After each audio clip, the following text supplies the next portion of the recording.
Chapter 16. That's ridiculous, Jonah said. Impossible. Why? Chip asked.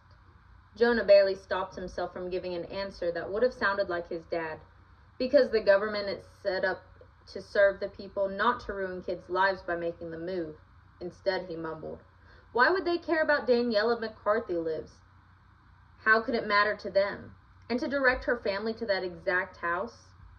Maybe one of Daniela's parents is a top-secret scientist, Chip said, and some enemy is about to drop a bomb on their house, and so the FBI is moving them for their own safety.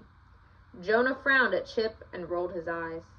It's Daniela's name on the list, Jonah said, not her parents. Maybe that's some sort of code, Chip argued. What about all the other 13-year-olds on the list? Are all of our names some kind of code? Jonah asked. My parents aren't top-secret scientists, I can tell you that, and nobody's ever tried to make us move. Still, Jonah felt a knot of anxiety in his stomach at the thought of moving. He'd lived his whole life in the same house, well, his whole life since he'd been adopted. My mom would never agree to leave our house, not even if the president himself begged her to, he said. She spent too much time babying that rhododendron bush in our backyard, and her roses and her grapevines and everything else. Jonah had never cared that much about the rhododendron bush. He'd always thought Mom always made too much of a fuss about those gorgeous blooms, and do you think they're a little smaller than usual? Should I test the soil acidity again? But now he pictured Mom clutching the trunk of the bush while some official-looking government types tried to pull her away, them arguing, but you have to go, while she countered, I'll never leave, never. The image was strangely comforting. Hey! Jonah looked up to see the bus driver in the aisle in front of them. He was glowering. Let me explain something to you two, he growled. I pull up to your bus stop, you get on the bus. I pull up to your school, you get off. It's not that complicated. Jonah realized that they were at school now. He and Chip were the only kids still on the bus. Oh, sorry, he said, jumping up, grabbing his backpack.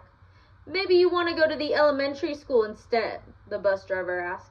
He seemed amused now. That's my next run. This is the day when all the little kids stay on the bus extra long to learn bus safety. Maybe you need that, just to learn to get on and off. No, that's okay, Chip mumbled, scrambling up behind Jonah. The bus driver stepped back between two of the seats to let them pass him in the aisle. He was laughing at them. What a jerk, Jonah muttered as soon as they were out on the sidewalk. Other kids from other buses streamed past them into the school. He tried to blend into the crowd.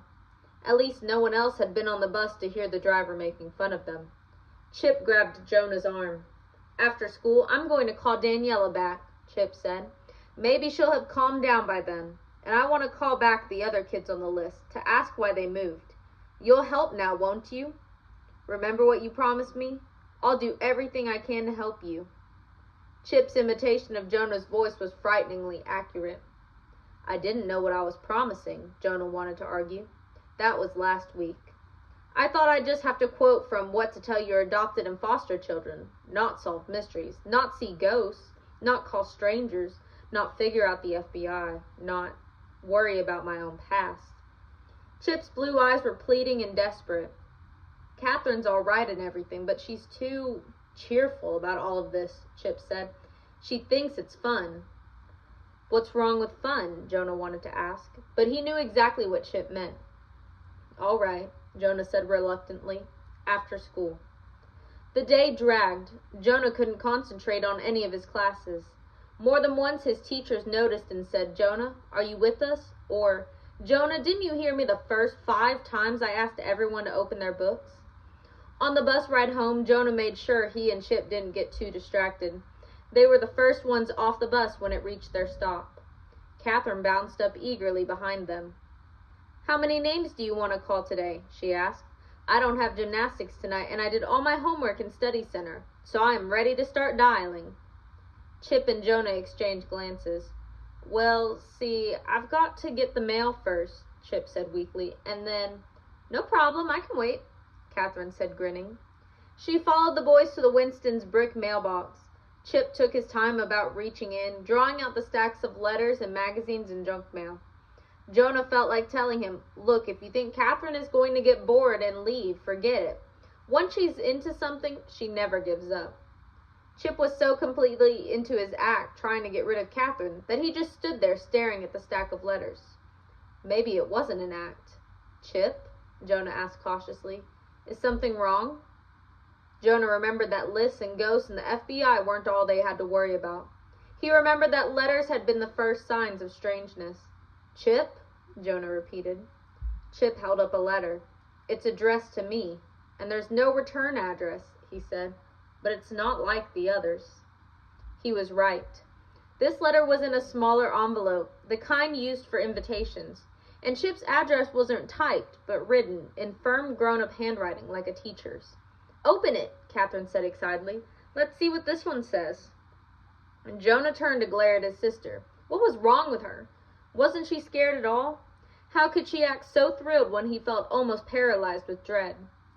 Catherine missed his glare because she was snatching the envelope out of Chip's hand, ripping the letter open. "Whoa," she breathed. "What is it?" Jonah asked. He discovered he wasn't completely paralyzed. He could crane his neck and peer over Catherine's shoulder. The letter was a piece of generic white paper. Unfolded, it said, "You contacted me at 8:35 p.m. on Monday, October 2nd. I was not at liberty to discuss anything with you over the phone. If you call back, I will deny that I sent this letter.